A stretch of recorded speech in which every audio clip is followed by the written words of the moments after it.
Bruce Lee arrived in America a poor immigrant, but rich in talent. He set his sights on the Hollywood dream. Today we return to Seattle's Lakeview Cemetery to visit the gravesite of screen legend and martial arts icon Bruce Lee. His sudden death shocked the world, and his gravesite became a symbol of peace and remembrance. For over 50 years, Bruce Lee's tomb remained untouched, a quiet place where fans came to honor his legacy. But in 2025, during what was supposed to be routine maintenance, workers made a discovery no one expected. Beneath the stone lay a hidden truth, one that would reignite global fascination and stir emotions all over again. What did they find inside Bruce Lee's tomb? Let's find out. How it all began. Before Bruce Lee became an icon, a fighter, or a film star, he was a restless teenager navigating the crowded streets of Hong Kong, already throwing punches at the world long before the world knew his name.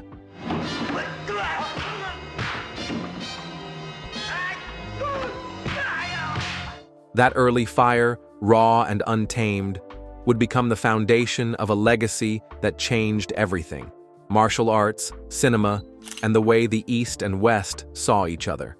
Bruce Lee was born in San Francisco in 1940 during his father's Chinese opera tour, but his roots were firmly planted in Hong Kong. Named Lee Junfan, or Return Again, he was a child of two worlds from the beginning. Growing up in post-war Hong Kong meant learning to fend for oneself, often physically. By his teenage years, Bruce was already a skilled street fighter, sharp with his fists and even sharper with his mind. This raw talent found discipline when he began training under Wing Chun Grandmaster Ip Man. In that studio, Bruce absorbed more than martial arts techniques. He began shaping a personal philosophy that prized flexibility, efficiency, and continuous self-expression.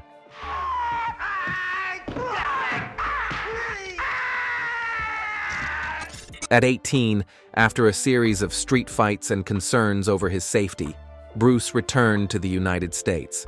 He arrived in Seattle with barely any money, but carried with him a drive that refused to be ignored. He enrolled at the University of Washington, studied philosophy, and opened his first martial arts school. What set Bruce apart wasn't just his technique, it was who he chose to teach. In a time when martial arts were often kept behind closed cultural doors, Bruce welcomed everyone, regardless of race or background. That decision ruffled feathers in traditional circles, but it also laid the groundwork for something revolutionary. Blending Wing Chun with boxing, fencing, and his own ideas about combat and movement, Bruce developed Jeet Kune Do, his personal expression of martial arts.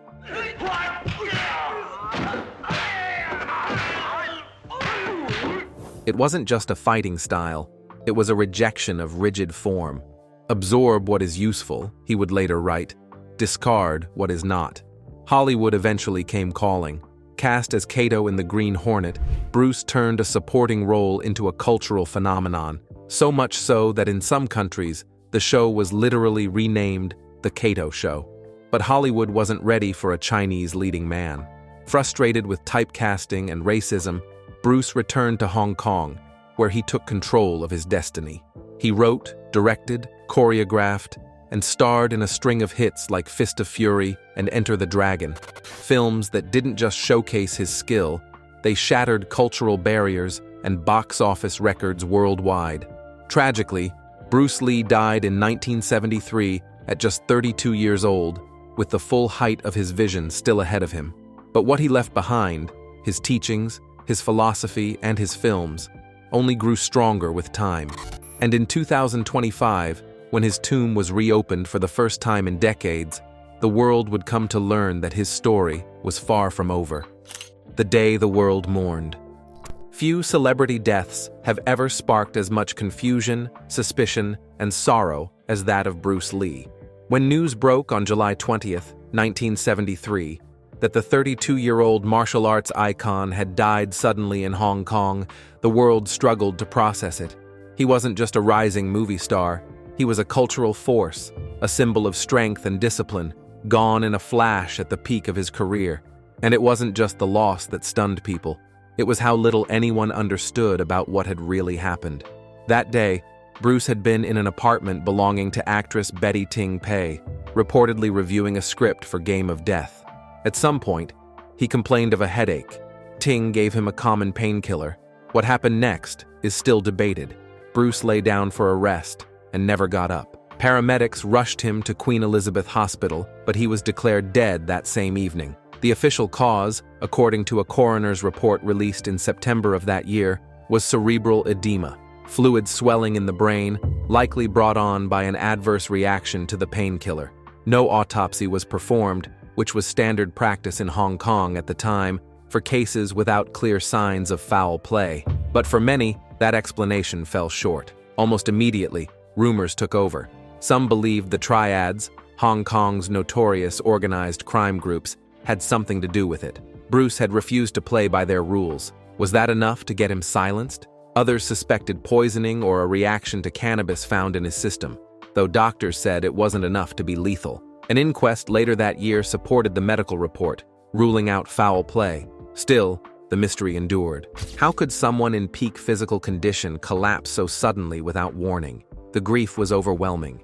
In Hong Kong, tens of thousands filled the streets in mourning. Around the world, tributes poured in from fans and friends alike. His wife, Linda Lee, stood at the center of it all, heartbroken but composed, making sure her husband received the honor he deserved. Bruce was laid to rest in Seattle, where his tomb became a place of pilgrimage for generations seeking clarity, strength, or a bit of inspiration. And then, in 2025, that tomb was quietly opened. What was supposed to be simple maintenance turned into something else entirely. The mystery surrounding Bruce Lee's final hours had never really been buried, and the world was now watching closely again. A resting place in Seattle. Of all the places Bruce Lee could have been laid to rest, few expected his final resting place to be a quiet cemetery in Seattle. Bruce Lee is located here in Seattle. He started his first philosophy school here, so it's a pretty big deal. Hong Kong, the city where his stardom exploded and where millions considered him a national hero, seemed like the obvious choice.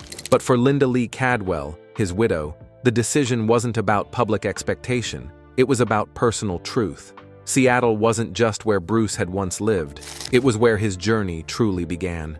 Years before the fame, the magazine covers, and the film deals, Bruce was just a determined young man trying to share his vision of martial arts. It was in Seattle that he opened his first school, taught students from all backgrounds, and refined the philosophies that would later become Jeet Kune Do. It was also the city where he met Linda, fell in love, and started the life they were still building when tragedy struck. In an interview shortly after his death, Linda explained that Seattle held their most meaningful memories. It was where Bruce built a future based on inclusion, discipline, and self-expression, and that made it the most fitting place for him to rest. On July 31st, 1973, just days after Bruce's sudden passing, a private ceremony was held at Lakeview Cemetery. Located in the peaceful hills overlooking Lake Washington, the location was chosen for its quiet dignity. Friends and colleagues, including James Coburn and Steve McQueen, gathered in silence as Bruce was laid to rest in a grave marked by a polished granite headstone. The design combined Eastern and Western influences, just like Bruce himself. Chinese characters sat beside English text, including one of his most famous quotes: "The key to immortality is first living a life worth remembering." Over the decades, the gravesite became more than a memorial. It turned into a sacred destination for fans, martial artists, and thinkers from around the world. Visitors left flowers, handwritten letters, nunchaku, and notes scrawled with personal stories of how Bruce had changed their lives. For many, it wasn't just a tomb, it was a classroom, a shrine, a source of strength. And so, when the site was scheduled for routine maintenance in 2025, it was more than just a logistical update. The world paused. What had remained undisturbed for 52 years was about to be opened, and no one knew what might be waiting inside. If Bruce's resting place still moves people to tears and reflection half a century later, it speaks volumes about the life he lived. If this story resonates with you, give it a like, and let Bruce's legacy continue to ripple through time. The social trailblazer. Long before the world saw him as a film icon or martial arts legend, Bruce Lee was quietly breaking down barriers that most didn't dare challenge. At a time when race dictated opportunity and cultural gatekeeping was the norm, Bruce refused to accept limits, especially those built on prejudice. His most lasting impact may not be confined to cinema or combat, but in how he helped redefine who belonged and who had a voice. In the early 1960s, martial arts in America were still masked in tradition and often reserved for closed ethnic circles. It was widely understood that Chinese martial arts should be passed down only to other Chinese. Bruce Lee didn't just ignore that rule, he openly defied it. At his first school in Seattle's Chinatown, he welcomed students regardless of race, background, or experience. Jesse Glover, an African-American, became Bruce's first student and assistant instructor. Taki Kimura, a Japanese-American who faced deep discrimination after World War II, became one of Bruce's most trusted protégés. For Bruce, martial arts weren't bound by culture. They were a means of liberation, self-respect, and connection. That same spirit followed him to Hollywood, where the industry routinely pigeonholed Asian characters into subservient or comedic roles. Bruce rejected scripts that leaned on stereotypes, even if it meant walking away from lucrative offers. His big break came in The Green Hornet, where his portrayal of Kato changed how audiences saw Asian characters on American TV. He wasn't a sidekick in spirit.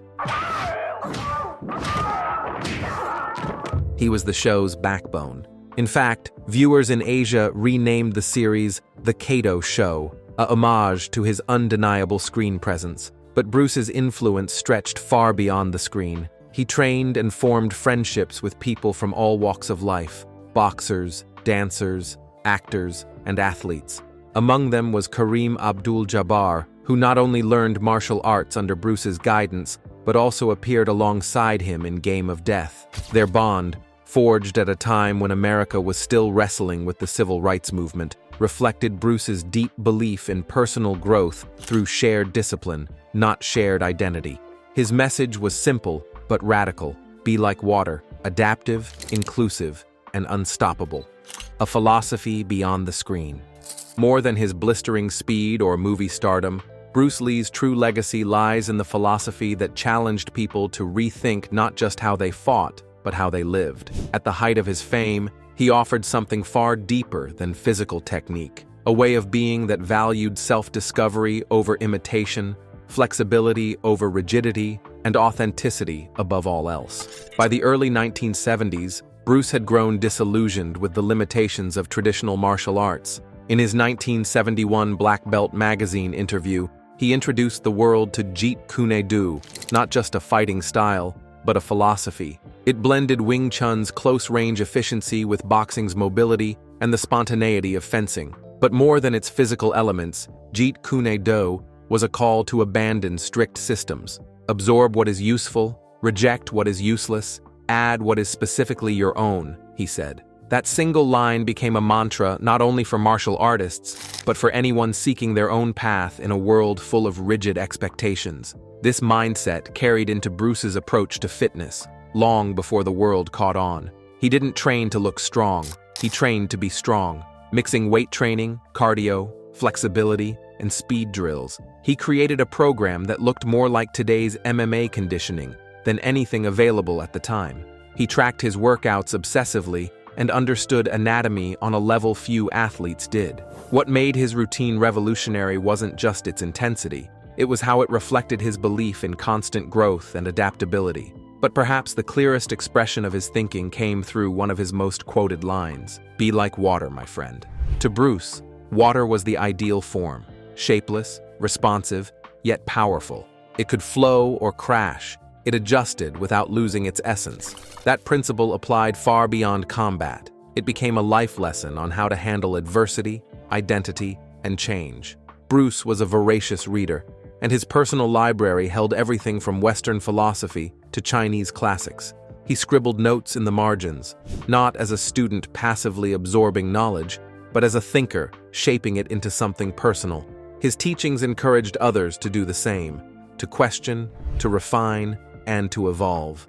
Now, with his Seattle tomb scheduled to be opened after more than 5 decades, curiosity grows about what writings or artifacts might emerge, clues to a mind that reshaped not just martial arts, but the very idea of what it means to live with purpose. The tragic loss of Brandon Lee. Few stories in Hollywood are as haunting as the Lee families, where history didn't just repeat itself, it deepened the sorrow. 2 decades after Bruce Lee's shocking death in 1973, his only son, Brandon Lee, met a similarly untimely and eerie end. Both men, gifted and on the cusp of greatness, were taken far too soon. Their shared tragedy has come to symbolize the fragility of promise and the weight of legacy. Born in 1965, Brandon Lee inherited not only his father's name, but the expectations that came with it. Yet those who knew him say he never chased Bruce's shadow. He trained in martial arts under the guidance of close family friends and teachers. But Brandon's goal was to be his own man, one who respected the past without being consumed by it. Almost a piece of his own personality. In films like Showdown in Little Tokyo and Rapid Fire, he began to step into his own light, displaying not just physical precision, but a commanding screen presence. Critics noted his range, charisma, and emotional depth, traits that would fully come to life in The Crow, a role poised to be his breakthrough. That breakthrough never came.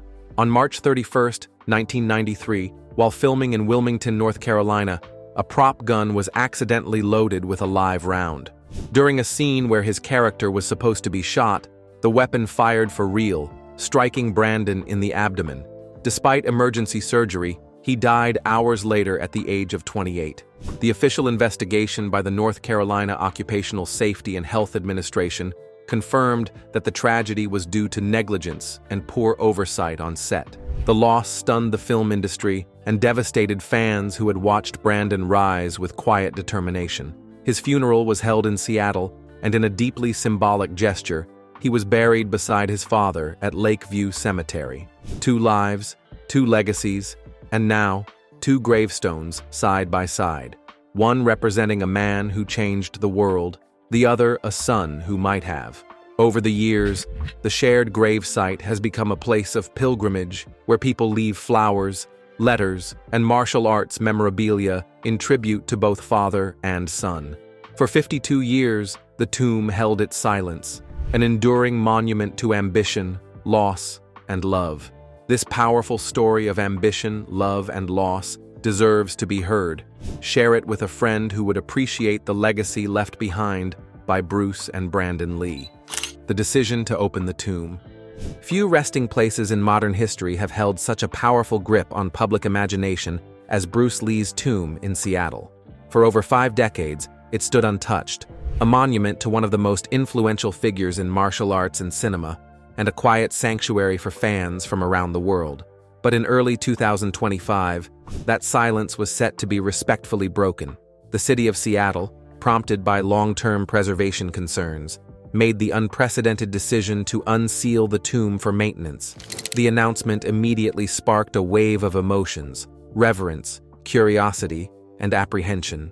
City officials first approached Linda Lee Cadwell, Bruce's widow, with a carefully prepared proposal to assess and restore the aging tomb's structural integrity.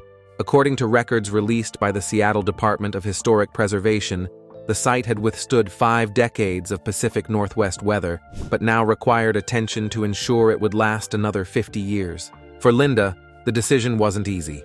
In a rare public statement to the Seattle Times, she admitted to deep hesitation, saying the tomb had always been more than stone and soil. It was sacred ground. Still, she gave her blessing, moved by the thought that maintaining the site was a way to honor Bruce's legacy, not disturb it.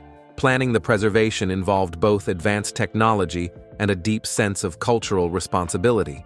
Engineers installed a climate-controlled enclosure to prevent moisture damage during the process. Ground-penetrating radar scanned the site to guide the team before any physical steps were taken. Reports confirmed the use of non-invasive methods to protect what lay inside, treating the effort more like an archaeological project than simple maintenance. Security around Lakeview Cemetery intensified in the weeks leading up to the opening. A specialized firm was hired to keep the perimeter secure while allowing for ceremonial access. Shannon Lee, Bruce's daughter, worked closely with Buddhist monks to arrange rituals that honored her father's heritage before any work began. These ceremonies, shared through local media and community organizations, underscored the spiritual weight of the event. Linda also contributed handwritten notes and construction documents from 1973, which gave preservationists critical insight into the original layout and contents of the tomb. As preparations neared completion, global attention surged. What would be found after 52 years of silence? Letters, personal artifacts, new writings? No one could say for certain, but one thing was clear. The decision to open Bruce Lee's tomb was more than an act of preservation. It was an invitation to revisit a legacy still unfolding. The opening unfolds. What was meant to be a straightforward preservation effort quickly became a defining moment in the ongoing story of Bruce Lee's legacy. On a quiet morning in 2025, with the world quietly watching, the tomb that had remained sealed for more than half a century was finally opened. It wasn't the engineering or the technology that captured hearts, it was the weight of history. For the first time since 1973, the final resting place of Bruce Lee was no longer just a symbol. It had become a living chapter, unfolding in real time.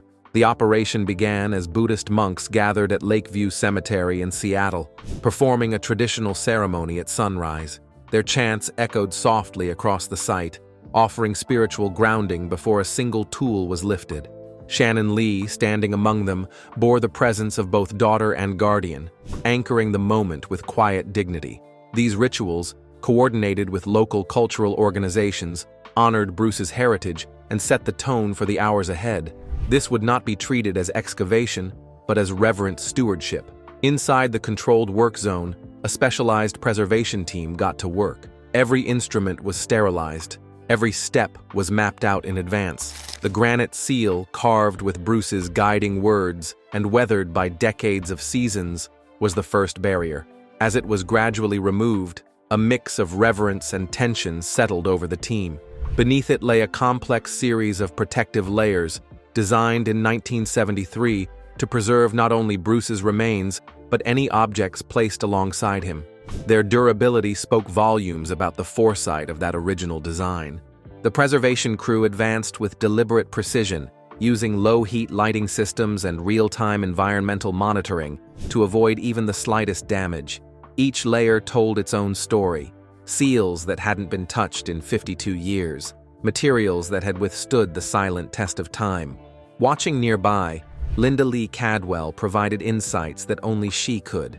She explained the significance of every layer, every compartment, from incense compartments drawn from Chinese burial customs to vacuum-sealed chambers intended to house personal artifacts. Each detail reflected Bruce's unique identity, a man equally grounded in ancient tradition and modern thinking. As the final protective casing was reached, anticipation hung in the air like a held breath. The team halted briefly, reviewing their notes and scanning the space one last time. This was the threshold. Behind the last seal could lie untouched memories, handwritten notes, or items that Bruce had chosen as his final companions. Whatever was there, it would not just be viewed, it would be felt. And so, in a quiet corner of Seattle, with the past carefully peeled back layer by layer, the world stood on the edge of discovery, ready to see what remained hidden behind the stone all these years, and what new pieces of Bruce Lee's life might finally step into the light. Treasures preserved in time. The moment the tomb's final seal was lifted, it wasn't what the team saw that struck them first. It was what they felt. Preserved beneath the stone for over 5 decades, the air inside Bruce Lee's burial chamber carried not just the scent of sandalwood, but the overwhelming presence of a life frozen in time. Everything within had been placed with such intention and preserved with such care that stepping inside felt less like opening a tomb and more like stepping directly into 1973. What truly set this tomb apart wasn't its size or grandeur, but the incredible condition of the artifacts it held. While most burial sites of its era show signs of inevitable decay, Bruce Lee's resting place defied time. Silks draped around the chamber, chosen for their traditional symbolism, still held a faint shimmer. The wooden fixtures showed minimal signs of aging, a result of combining ancient Chinese preservation techniques with modern sealing methods, an approach well documented in Linda Lee Cadwell's original burial notes. Experts consulted by the Lee family were stunned by how well the tomb had resisted moisture, pests, and the slow breakdown of organic materials. Then came the personal items, each one a window into Bruce's world. A pair of nunchaku, unmistakably linked to his legendary screen presence, lay carefully encased in a sealed compartment. Their lacquered finish remained untouched by age, and Shannon Lee confirmed in a 2025 interview that they were part of a private collection Bruce had set aside during the filming of Enter the Dragon. Just inches away, a Wing Chun training manual, dog-eared and wrapped in silk, was discovered. Flipping through its pages, the team found Bruce's notes scribbled in both Chinese and English. The handwriting, though faded slightly, was unmistakably his. These weren't just technical corrections or practice drills, they were reflections. Short lines about movement, discipline, identity, and the fusion of tradition with innovation. It was part textbook, part philosophical journal. Even the more intimate objects, folded family photographs, a jade amulet meant to protect the soul, and a weathered envelope marked simply for Shannon, were untouched, exactly as they had been placed during the original ceremony. The burial records Linda had kept in 1973 proved vital in verifying the authenticity and placement of each item. For the preservation team, these finds turned the site from a historical project into a deeply human experience. As news of the discovery reached the public, the world's attention turned toward what else might lie within. There were whispers, unconfirmed but impossible to ignore, of personal letters or final writings hidden deeper in the tomb. What began as a conservation effort had quickly transformed into something far more profound, a rare, intimate encounter with the inner world of Bruce Lee. And while the artifacts spoke volumes, it was clear that the tomb still held stories yet untold. A final message from Bruce. What began as a preservation effort quickly shifted into something far more intimate when the team uncovered what may be the most personal artifact of all. A sealed letter handwritten by Bruce Lee himself. Tucked inside a lacquered wooden box marked with a dragon emblem, the envelope bore the unmistakable impression of red wax, still intact after more than 50 years. That wax seal, intricately embossed with intertwined dragons, stopped the entire team in their tracks. This was no ordinary keepsake. It was something deliberately placed, deliberately hidden, and now finally revealed. The decision to open the envelope was not made lightly. According to protocols outlined in the 2025 preservation log, any personal item bearing a seal had to be approached with the utmost care. After documentation, the seal was gently broken, revealing a folded sheet of thick parchment. The handwriting, fluid and familiar, left no doubt. It was Bruce's. Dated just days before his passing in July 1973, the letter wasn't addressed to any individual. Instead, it opened with a universal salutation, "To those who carry my vision." What followed wasn't a farewell. It was a challenge. A message written for anyone willing to listen, regardless of era. In the letter, Bruce urged readers to reject imitation and embrace personal truth. The obstacles you face are not solid. They are illusions shaped by fear, he wrote. Be water, resilient, adaptable, and without limits. Don't follow me. Find your own path and walk it without apology. His words echoed many of his earlier teachings, but something about this message felt distilled, final, and meant to last. Present at the reading was Linda Lee Caldwell, who quietly confirmed that the tone and phrasing matched the notes Bruce had once written her in private. For her, this was not a surprise. It was validation. Shannon Lee, also in attendance, called it a final gift from her father. In a statement later shared with the international press, she described the letter as his voice, reaching across time to remind us not who he was, but who we can become. The letter ignited global conversation. Martial artists quoted its lines in training halls, philosophers debated its meaning, fans shared it as a digital mantra for resilience. It was studied not as a historical footnote, but as a living philosophy. More than half a century after his death, Bruce Lee was once again speaking directly to the world.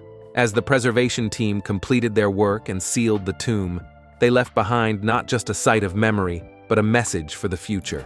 That letter, discovered in silence and shared with the world, underscored what Bruce Lee always believed, that a person's legacy isn't written in stone, but in the way others carry forward the spark they left behind. Bruce's final words weren't a goodbye. They were a call to action. For more untold stories and powerful moments like this, make sure to subscribe and keep the spirit alive. Thanks for watching. See you in the next one.